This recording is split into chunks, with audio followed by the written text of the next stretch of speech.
Olá pessoal, sejam bem-vindos ao nosso canal. Meu nome é Marcelo Motoyama e estamos aqui para mais um vídeo sobre colecionismo.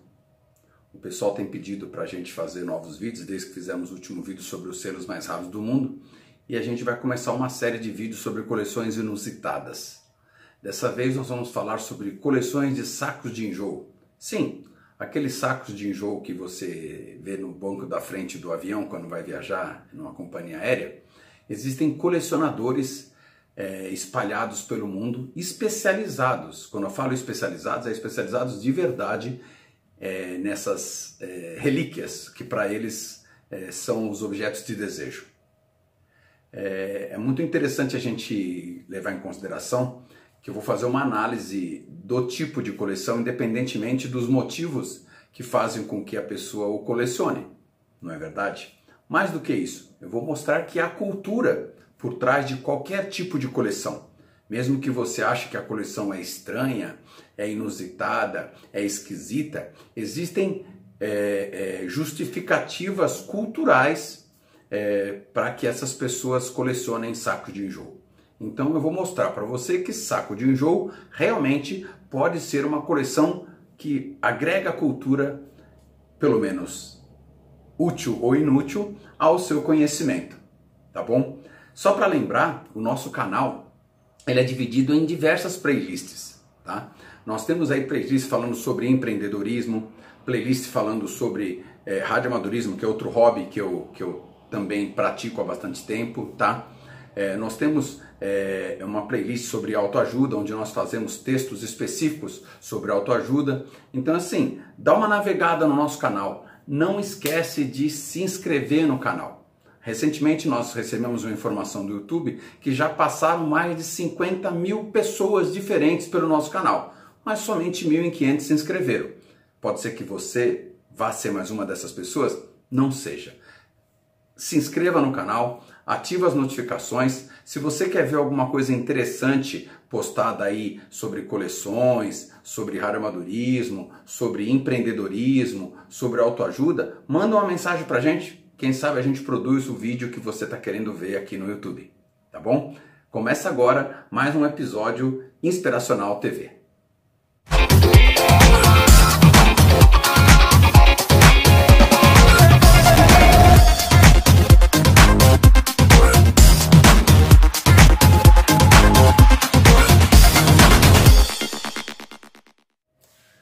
É isso daí, pessoal. Estamos aqui para mais um episódio sobre coleções. E dessa vez vamos falar de uma coleção muito inusitada. A primeira de uma série que eu vou selecionar para trazer para vocês aqui. Na época que a gente tinha o canal Colecionismo, na década de 90, finalzinho de 80, quando começou a internet, nós tínhamos um banco de dados de colecionadores, dos mais variados tipos. E eu vou resgatar esse banco de dados e, na medida do possível, eu vou tentar fazer vídeos sobre essas coleções estranhas, inusitadas, curiosas e às vezes até bizonhas, vamos dizer assim, tá bom? A coleção de hoje são de sacos de enjoo. Sim, aqueles saquinhos que você vê, às vezes até mesmo no ônibus também, no trem, quando você tem viagens mais longas, e muito comum, obrigatoriamente nos aviões, tá? No banco da frente lá tem lá o saco de enjoo, caso você tenha uma indisposição, você vai poder fazer uso do saco de enjoo. E muitas pessoas colecionam esse saco de enjoo, vazios, sem serem utilizados, é claro, mas colecionam. Você pode achar que é uma coisa que tem uma pessoa fazendo isso, duas pessoas, não. No decorrer desse vídeo você vai descobrir que tem muita gente que coleciona sacos de enjoo, tá bom? Vamos começar contando um pouquinho da onde que surgiu essa ideia. Em 2013 foi inscrito no Guinness o primeiro colecionador de sacos de enjoo, o holandês Nick Vermeulen. Tá? Ele na época, em 2013, tinha 6.290 sacos de enjoo de mais de 1.200 companhias aéreas diferentes, tá? De 161 países. Tá? O tipo de coleção dele, se aproximando ao que nós falamos dos outros tipos de coleção, era a coleção clássica, ou seja, ele colecionava tudo sobre sacos de enjoo. Ou seja, não importa se era um saco com imagem, sem imagem, ele pegava sacos diferentes e ia classificando isso por companhia aérea, por continente e por países, tá bom? Então ele tem uma coleção muito grande, ou seja, ele é o maior colecionador no mundo, segundo o Guinness. Não houve nenhuma atualização depois de 2013, nem ele mesmo atualizou a quantidade, não apareceu ninguém que colecionasse mais do que ele. Mas ele é o maior colecionador, mora na Holanda, está vivo ainda. Você está vendo imagens do Nick aí, Nick, provavelmente a pronúncia do nome dele, né? Está escrito aí o nome do colecionador para vocês verem, tá? E é isso daí. Só que você pode perguntar, e ele tem algum saco de enjoo preferido? Nas matérias que a gente vê na internet aí, ele declara que ele tem um muito diferente. É a peça mais rara da coleção dele. Ele tem um da Columbia. Isso, a Columbia, a nave da NASA que faz o voo de volta para o espaço, e também tem saco de enjoo para astronautas, e ele tem o saco de enjoo da Columbia. Então, para ele, o saco mais diferente, mais inusitado, é o saco do Columbia, que ele tem da NASA, tá bom? Então, para vocês verem que não é só no avião normal que você tem saco de enjoo, astronauta também passa mal. E aí, mas é só ele? Você pode se perguntar. Não, não é só ele, tem muito mais gente. Tá? Nós temos um americano, Walter Brinker, tá? Que tem mais de 3.000 sacos de enjoo. Mas qual é a diferença do saco de enjoo do Walter Brinker? Ele gosta de saco de enjoo com imagens, com charges, com tiradas bem-humoradas, e que tem alguma coisa de diferente. Então não basta para ele que tenha só lá o logotipo da companhia aérea. Para ele tem que ter uma imagem, uma tirada bem-humorada no saco de enjoo para que ele colecione. E ele tem mais de 3.000 na coleção dele. Você está vendo aí algumas imagens dos sacos que ele tem na coleção, tá? Uma imagem dele também do colecionador, está vivo ainda lá nos Estados Unidos, tá? Ele destaca algumas curiosidades, alguns sacos que ele tem prediletos. A Finaviation é uma companhia aérea que ele tem um saco de enjoo com uma rena vomitando cubos de gelo. Para ele, esse é um dos que ele acha especiais na coleção dele. Tem outro também que é da Islândia. Sim, da Islândia. Da Wool Airlines. Eles criaram um Vometer no saco de enjoo e fizeram uma tirada bem-humorada para classificar, de acordo com a quantidade que você consiga encher o saco, o motivo que causou aquela indisposição em você. Então, vai de baixo até em cima, tá? O mais caro, o que chega a encher o saco, segundo eles, seria os preços dos concorrentes, tá? No nível mais baixo, a pronúncia que os islandeses têm nativamente no seu país, segundo eles, também seria um motivo para quase encher o vomiter deles lá. Abaixo, as nuvens obscenas, ou seja, como você está viajando lá para o extremo norte do planeta, a quantidade de nuvens são muito grandes, tá? Ou, mais abaixo, a monotonia da vista para o mar. Também, segundo eles, pode ser alguma coisa que efetivamente faça com que você não passe bem e precise se utilizar do saco de enjoo. Ainda dentro da classificação deles, eles colocam lá as piadas ruins do piloto. Ou seja, pode ser que você passe mal e precise de saco de enjoo por conta das piadas de mau gosto do piloto, tá bom? E assim vai, eles classificaram isso daí e tornaram o saco interessante. Outra curiosidade que ele tem na coleção é de uma companhia alemã, a Hapag-Lloyd, onde vem escrito no saco: obrigado por sua crítica. Ou seja, É uma tirada inteligente aí com relação a quem passa mal dentro das aeronaves dessa companhia. Tá? E ainda tem um de 1930 que o Brinker destaca com uma observação. Em 1930, as cabines dos aviões não eram pressurizadas. Tá? Então quem voava de avião tinha a possibilidade de abrir a janelinha e havia um aviso lá no saco de enjoo: favor não jogar pela janela.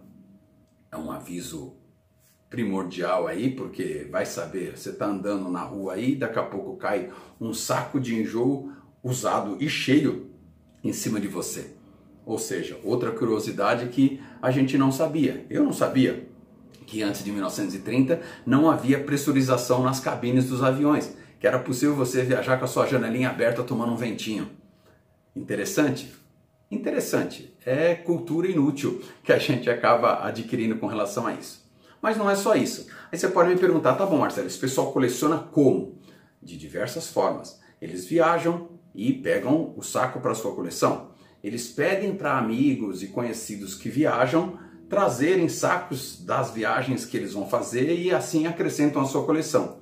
Alguns compram pela internet. Por quê? Porque alguns sacos começam a tornar-se raridades, companhias aéreas deixam de existir, então esses sacos acabam indo parar na internet.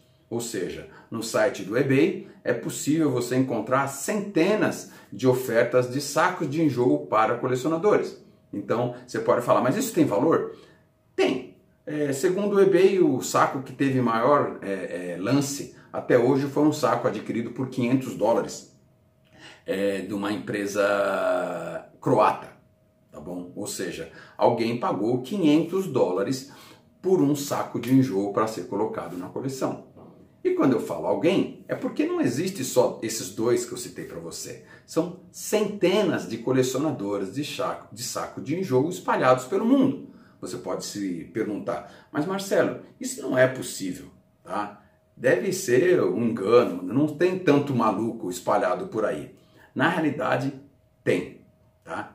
Tem para qualquer tipo de coleção. Como eu falei, nós tínhamos um cadastro na década de 90 do site Colecionismo e nós tínhamos lá colecionadores de ralo de banheiro, colecionadores de foto de cemitérios, de animais então de todos, hipopótamos, isso, esculturas, fotografias, imagens, hipopótamos, girafas, gatinhos, cachorros, ou seja, as pessoas às vezes gostam de alguma coisa e resolvem colecionar tudo que está relacionado com aquilo que ele efetivamente gosta. Então, era normal e ainda é normal pessoas que colecionam os mais diversos tipos de objetos. Tá? O Walter Brinker tem um site, aparece aí no vídeo e eu vou colocar lá embaixo na descrição, onde ele lista todos os sacos de enjoo da coleção dele. Ou seja, você consegue lá visualizar a quantidade e está bem atualizado. Até recentemente teve a atualização que ele colocou lá de novos sacos adquiridos. Ele já passou dos 3.000 sacos de enjoo e você consegue localizar divididos por continente, por país, por companhia aérea. Ou seja, é muito interessante que você descubra às vezes sacos de enjoo de companhias aéreas do seu país que você jamais pensou que existissem, ou daquelas que não existem mais. Então, aí você fala, tá bom, lá no eBay, nos Estados Unidos, na Europa, eu consigo comprar sacos de enjoo. Aqui no Brasil isso não deve acontecer. Pior que acontece. Fiz uma pesquisa no Mercado Livre e, pasmem, tem lá sacos de enjoo de companhias aéreas para serem vendidos. Companhias aéreas brasileiras. Ou seja, alguém guardou os sacos de enjoo e, em vez de jogar fora, colocou à venda no Mercado Livre. Tá lá, você pode pesquisar sacos de enjoo, você vai achar no Mercado Livre sacos de enjoo para serem adquiridos nos leilões aqui no Brasil. Ou seja, devem existir colecionadores aqui no Brasil também. Tá? Eu não tenho nome de algum colecionador aqui do Brasil, mas se tem à venda, tem público. Se tem público, tem colecionador. Tá bom? Mas, historicamente, como que a gente consegue classificar os sacos de enjoo? Tá? Vamos lá, fazendo uma pesquisa mais aprofundada na internet, eu localizei o mais antigo registro de saco de enjoo em sites de colecionadores de saco de enjoo. É da companhia NWA dos Estados Unidos, de 1929. Ou seja, tá vendo a foto aí? Você tem a fotografia do saco de enjoo mais antigo classificado na internet, tá? Pode ser que algum outro colecionador que não tenha disposição de colocar a sua coleção na internet tenha sacos de enjoo mais antigo. O que eu localizei é de 1929, da companhia aérea NWA dos Estados Unidos. Era uma companhia aérea fundada em 1926, tá? Que continua ativa até hoje, com sede em Minnesota, nos Estados Unidos. Ou seja, ela ainda existe desde 1929. Aí você pode dizer, tá bom, Marcelo, isso é um caso isolado, tá? De você dizer que ainda dá para pesquisar historicamente sacos de enjoo na internet. Não, tem coisas que a gente pode evoluir no estudo dos sacos de enjoo, e eu vou mostrar para você. As curiosidades continuam, tá? Pesquisando ainda na internet sobre os colecionadores de saco de enjoo, eu descobri que existem 3 associações, tá? Em funcionamento. Uma associação na Holanda, de colecionadores holandeses, uma associação internacional de colecionadores de saco de enjoo e uma coleção latino-americana de colecionadores de saco de enjoo.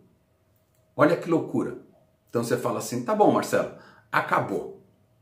Tá, você conseguiu explorar o universo dos colecionadores de saco de enjoo, não tem mais nada. Tem. Nós temos um museu de colecionadores de saco de enjoo. Tá, o endereço aí é um museu virtual, tá? Não é um museu físico, é um museu virtual. Tá o endereço aí, eu vou colocar na descrição também. Esse museu está ativo, eles têm centenas de milhares de sacos de enjoos cadastrados com a imagem, com o país, com a companhia aérea, e você pode pesquisar. E pode mais. Você quer começar a sua coleção como colecionador de embalagem de saco de enjoo? Mande um e-mail para o museu virtual e eles vão mandar um kit com 4 embalagens variadas de sacos de enjoo para você começar sua coleção. Ou seja, o museu é ativo, tá? Ele recebe doações, tem uma lista lá dos mais procurados, ou seja, de sacos de enjoo que eles estão à procura para poder acrescentar no acervo do museu. E você pode se tornar um colecionador de saco de enjoo, ou seja, pasmem, um museu virtual. Tem o endereço aí, é muito interessante, você vai ver coisas diferentes, coisas inusitadas, e você vai ver que é possível avançar na história do nosso país, ou seja, do Brasil. Porque lá também estão listadas as embalagens de saco de enjoo de todas as companhias aéreas brasileiras que já existiram e que existem. E você vai ter surpresas interessantes e que a gente vai listar para você agora. Então, gente, lá no museu, inclusive, nós temos grupos de discussão sobre o tema, ou seja, você pode ingressar num grupo e conversar com outros colecionadores de embalagens de sacos de enjoo de todo o mundo, tá? Então é uma coisa bem atípica, bem fora dos padrões, tá bom? E lá eu resolvi fazer uma pesquisa sobre o Brasil, o que eu consigo aprender sobre a aviação nacional lá. Para quem não conhece, nós já tivemos várias companhias aéreas no Brasil, que eram ícones, inclusive com música na internet, que o pessoal faz listando aí os antigos jingles que existiam antigamente, da Varig, da Transbrasil, da VASP, tá? Então assim, lá você vai achar sacos de enjoo da Transbrasil, da VASP e da Varig, empresas que já não existem mais, mas estão imortalizadas lá no museu através dos seus sacos de enjoo da época. Tá? Só que você pode continuar pesquisando, você vai achar lá empresas atuais, empresas que ainda existem. E uma curiosidade, eu nunca tinha ouvido falar, uma empresa chamada Tavag. Tá? É uma companhia aérea local que era sediada em Manaus, foi fundada em 1972 e funcionou até 2006. E ela fazia a rota entre o Amazonas e o Acre. Pasme, havia uma rota de avião entre Amazonas e o Acre. Ou seja, essa companhia voava somente nesse período. Ela tinha aviões turbohélice iguais, os da Passaredo, que pessoal está acostumado a voar aí em voos regionais, tá? E ela fazia esse trajeto. Eu nunca tinha ouvido falar dessa companhia. Um dos hobbies que eu tenho são de colecionar cartões postais e eu tenho um grupo de amigos que coleciona cartões postais de aviação. E eu já tinha visto de diversas companhias aéreas, porque eles fotografam, geram os cartões postais e colecionam os cartões postais de aviões. E eu nunca tinha ouvido falar da TAVAG. Ou seja, existem coisas para serem aprendidas de cultura inútil ainda no nosso país. Ou seja, através da pesquisa sobre as coleções de saco de enjoo, nós chegamos a essa informação, tá bom? E para finalizar, tem a ver com coleção? Não é coleção, mas tem a ver com saco de enjoo. Nas minhas pesquisas sobre os sacos de enjoo, eu descobri um cantor australiano, é o Nick Cave, tá? Que tem uma banda de rock pop e que num determinado momento ele se descobriu precisando escrever músicas e estava no avião, voando de um lado para o outro, não tinha onde escrever, e ele começou a escrever as letras das músicas, os versos, nas costas, nos versos de sacos de enjoo, que ele levava embora com ele, com essas músicas escritas, tá? O Nick Cave já morou no Brasil, tá? Ele tem um filho brasileiro, da época que ele morou aqui, e ele tem um contato ainda com o Brasil, tá? Das músicas do Harry Potter é dele, tá? Ou seja, não é um cantor tão desconhecido assim, mas o mais interessante é que o que ele fez? Esses sacos de enjoo que ele anotava as letras e as músicas dele, ele pegou e começou a guardar. Levava embora e deixava guardado lá como referência. E anotava, passava limpo depois, mas ele mantinha isso daí guardado. E num determinado momento, ele percebeu que algumas das letras que ele tinha escrito lá não davam para se tornar músicas. E isso se tornou um livro. Ou seja, existe um livro, tá?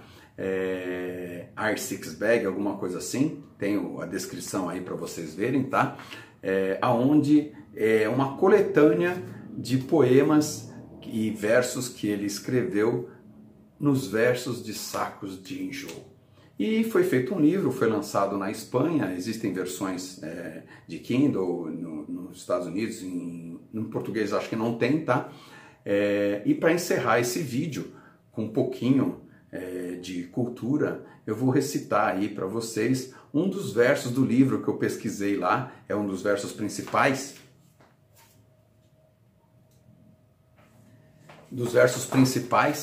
Tá? O filme do Harry Potter é o Relíquias da Morte, tá?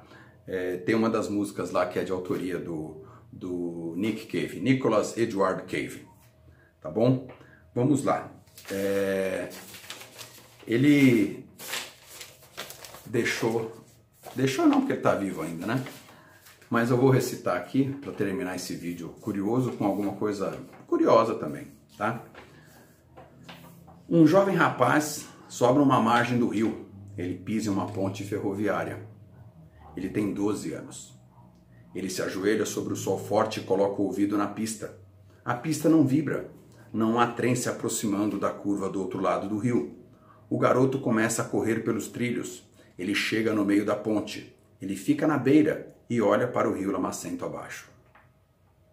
No lado esquerdo, há um poste de concreto que sustenta a ponte. À direita, uma árvore semi-derrubada fica do outro lado do rio, com seus galhos saindo na água escura. No meio, há um pequeno espaço com cerca de 1,5 metros de largura. Ele foi informado de que é possível entrar nesse ponto, mas não se pode ter certeza, pois nunca nem viu alguém fazer isso. As pedras sobre seus pés começam a tremer. Ele se agacha e novamente coloca o ouvido na pista. A faixa começa a vibrar. O trem está chegando. Ele olha para a água escura e lamacenta com o coração batendo forte. O garoto não percebe que não é o garoto, mas a memória de um garoto. Ele é a lembrança de um garoto que passa pela cabeça de um homem em uma suíte do Sheraton Hotel no centro de Nashville, Tennessee, que está sendo injetado na coxa com uma injeção de esteroide que transformará o cantor cheio de gripe em um jet lag em uma divindade. Em 3 horas, ele sairá do quarto de hotel. Ele se moverá pela cidade vazia, atravessando vastos rios, passando por pradarias vazias, por tremendas rodovias de várias faixas sobre o céu escuro, como um pequeno Deus, para estar com você essa noite. Essa é uma dos poemas aí do livro de Nick Cave, que está no livro aí que ele lançou em 2015, tá? Foi logo depois da morte do filho dele. Ele teve um filho que faleceu em 2015, e ele lançou esse livro com a música da temática Bad Seeds, que era a banda que ele tocava, tá bom? É isso daí, gente. Muito obrigado aí por assistirem mais esse vídeo. Não se esqueçam de se inscrever no nosso canal, não se esqueçam de ativar as notificações, tá bom? Compartilhem esse vídeo, é uma curiosidade interessante, pode ser que você ache legal ou não, tá? Querendo ver mais alguma coisa diferente do mundo das coleções ou de qualquer um dos temas aí das nossas playlists, manda uma mensagem pra gente, me siga nas redes sociais, @Marcelo Motoyama, e a gente vai se falando, ok? Muito obrigado e até o próximo vídeo.